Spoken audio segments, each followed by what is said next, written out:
hindi po ako lumalabas kasi po baka nandyan sila nagmasid-masid kung paano talaga nila ako. Hindi po talaga ako lumabas sa bahay no ilang araw no, kaya yung ko lang na may pagkain naman ako dito sa loob. Ito lang po yung pagkain, mga ulam ko. Andito na po lahat. Electra Adventure, isang babaeng may misyon sa buhay ang pigilin ang mga bandido. Kaya samahan natin mga lods.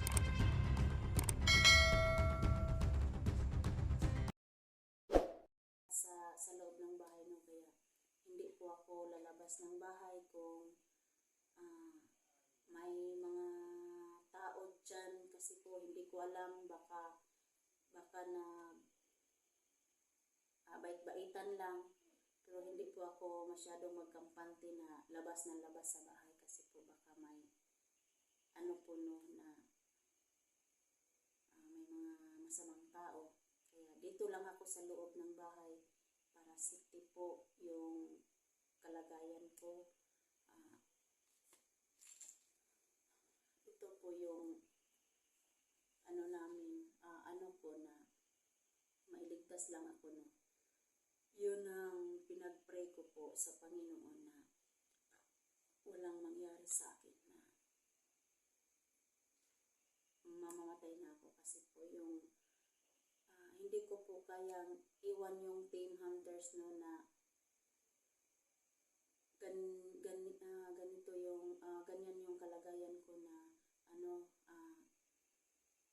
may pasa-pasa no, kasi po yung pagligtas talaga nila sa akin, maraming gamot na nilagay sina SG no, sila Kuya Dax, nila Inday, marami talagang mga herbal kasi po yung utak ko talaga parang kumakalog na ang sobrang sakit ng ulo ko, mukha ko, katawan ko, sobra talagang hirap ng ginawa nila sa akin no. Kaya ayan mga lods no, maraming salamat talaga sa inyong pagsuporta sa akin no. Huwag kayong mag-alala mga lods, kasi po sa susunod na araw mag-i-explore na talaga ako at lalaban ulit ako. Yung ko lang na masaya siguro ko no kapag makita ko na sila, yung kasamahan ko no, na matagal-tagal na kami hindi nagkasama no, kaya ipag-pray nyo ako na magkasama na kami ulit. Sobrang saya talaga namin pag magsama-sama kaming lahat no, sina SJ 01, Ghost Hunter 44, kay Alpha Charles, kay Kuya Dax, kay Edwin Adventure, kay Inday Adventure no, at saka ako po. Pag magsama talaga kami, sobrang saya, pero pag nasa gitna ng labanan talaga, lahat kami nahihirapan kasi maraming kalaban, maraming talaga, ba ito? Yung hirap talaga na sa gitna ng labanan, nandyan yung kaba, hindi maiwasan na nandyan yung kaba, at saka yung talaga pag nakasalabanan, ang importante na marami kang dala-dala no na mailigtas lang ang sarili mo. Kaya yan mga lods no, hindi lahat ng mga na masaya lang no, pero tumatawa kami pag nagsama-sama kami, pero pag nasa labanan kami parang ang hirap talaga mga lods. Kaya ito po ngayon, maraming salamat sa inyong pagsuporta sa aking channel. Adventure po. Suportahan niyo po. Kuya SG Zeroano, maraming salamat sa inyong pagligtas talaga sa akin. Kuya Dax, maraming salamat. Edwin Adventure, Inday Adventure, maraming salamat sa inyo talaga sa pagligtas niyo sa akin po. Ayan mga ka-idol, no, mayang gabi sa inyong lahat, no. Sa lahat ng solid viewers ko po, maraming salamat sa inyo. Silent viewers ko po, maraming salamat sa inyo.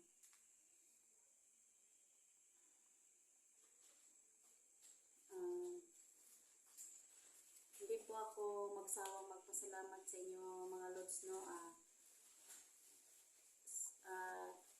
Lalong-lalo na po kay Ma'am Lorna, no, Ma'am Lorna Bella Gonzalo, kang Jinky Filon, kahit kanino pa to, marami talaga, hindi po talaga ako, hindi ko po na-memorize talaga, hindi ko po maisa-isa lahat,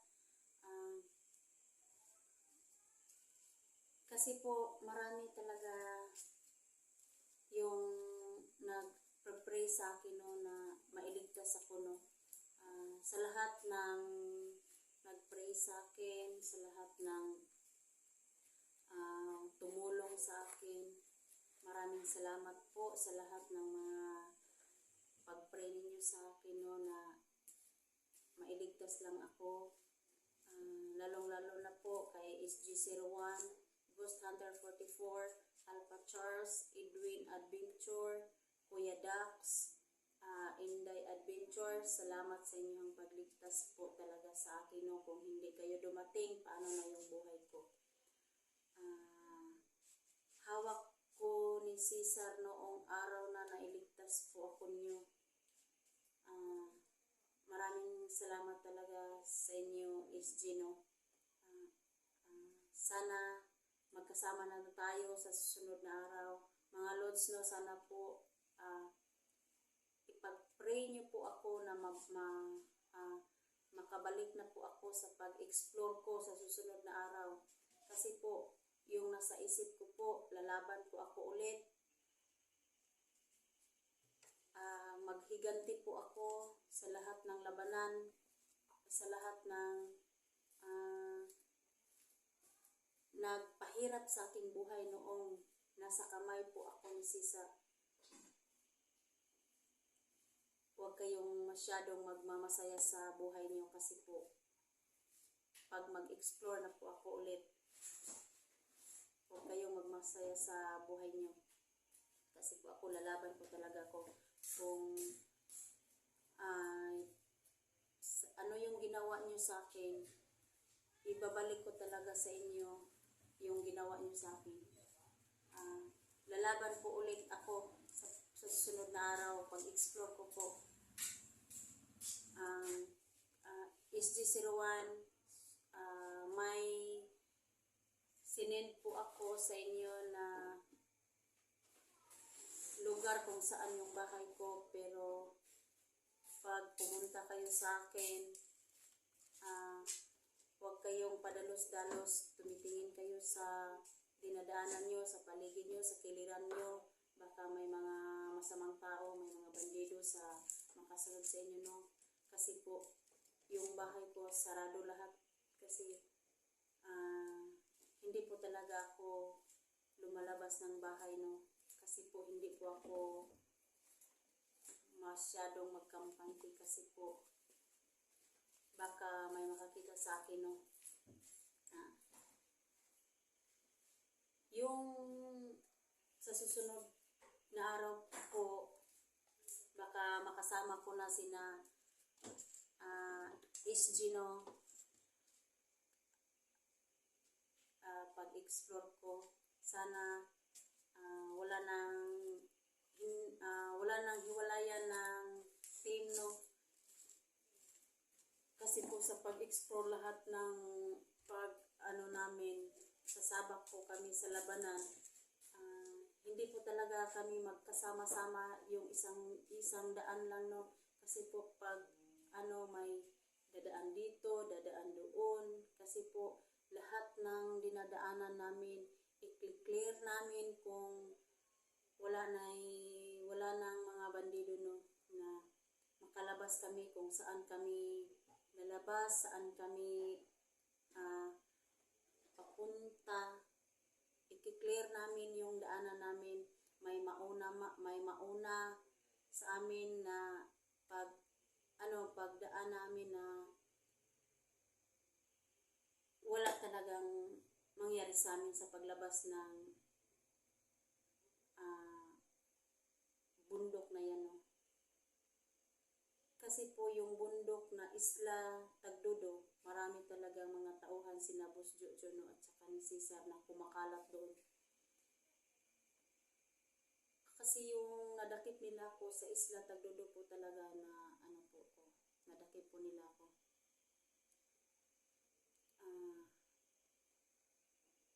Sa lahat ng tumulong sa akin, maraming salamat sa inyo talaga. Huwag kayong mag-alala na wala po akong upload kasi po sa susunod po na araw baka maka-explore na po ako. Sa ngayon lang po, nagpapahinga lang muna ako. Pero huwag kayong po no na tumigil lang sa pagsuporta sa akin no, kasi po hanggang kaya ko po gumawa talaga ako ng video ko at saka mag-explore po talaga ako. Kasi po lahat ng dinadaanan ko na yun, hirap man sa pag-explore ko pero kinakaya ko kasi po kasama ko po lahat ng Team Hunters. The best talaga ang Team Hunters po kasi po hindi po ako nila pinabayaan. Yung pagligtas nila sa akin no na wala talagang na pagkaharap nila ni SG01 at saka ni Cesar na talagang galit na galit talaga si SG no sa kay Cesar. May pagligtas pa nila sa akin, sinabi pa ni Cesar no na yung kapalit daw sa pagligtas sa akin is 100,000. Ang laki talagang hinihingi ni Cesar no sa pagligtas sa akin no. At saka yung kay 44 at saka Alpha na po sila, na biktima po sila ni Cesar no, kaya patuloy lang po kami lumalaban sa labanan. Patuloy lang po kami sa pagharap sa kanila no na hindi po kami susuko sa lahat ng laban namin. Magsama man kami ng Team Hunters talaga po. Lalong-lalo na po sa mga kasamahan ko no na hindi talaga ako nila pinabayaan na mailigtas nila lang ako.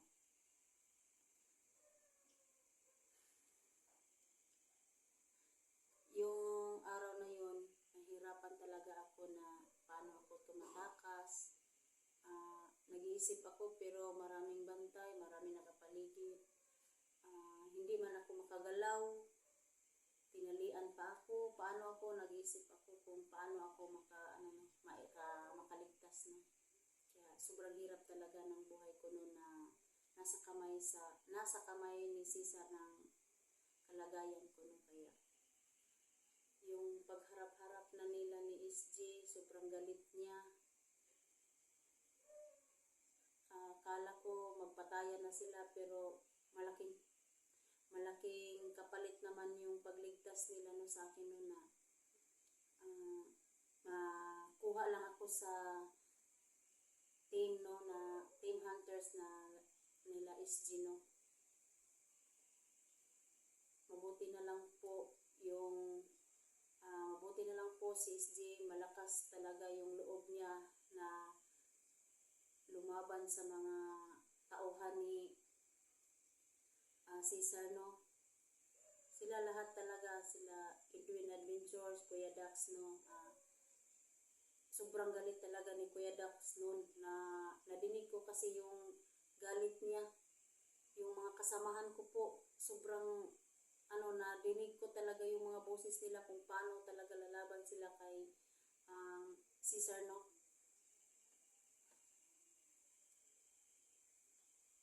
Kahit masakit na yung katawan ko, ulo ko, sobra talagang saya ko pag narinig ko ng mga boses nila, no, na pakawalan, yung pagsabi ni Sino na pakawalan niyo si Elektra, wag niyong patayin. Parang ang inisip ko talaga na ligtas na po ako sa kamay ni Cesar, no. Kaya dumating sila, SG, Edwin, si Kuya Dax, sila Inday, no. Yung busis talaga nila nagpalakas sa loob ko na lumaban sa hirap.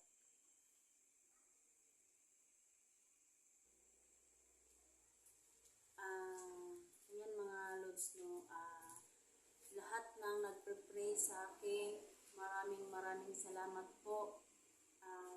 Baka sa susunod po na araw, mag-i-explore na ako. Simulan ko po ng paghihiganti ko po sa mga masasamang tao at saka po na hanggang dito na lang po siguro, no, na mag-u-off ka muna ako kasi po mag-iisip po ako kung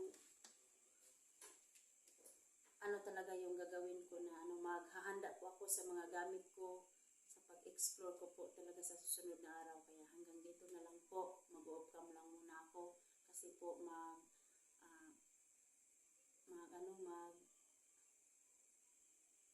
ako sa mga gamit ko.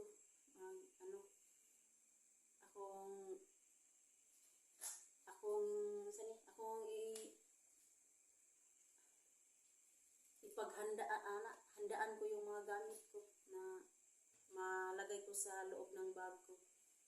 Kaya hanggang dito lang po. Maraming salamat po sa inyo.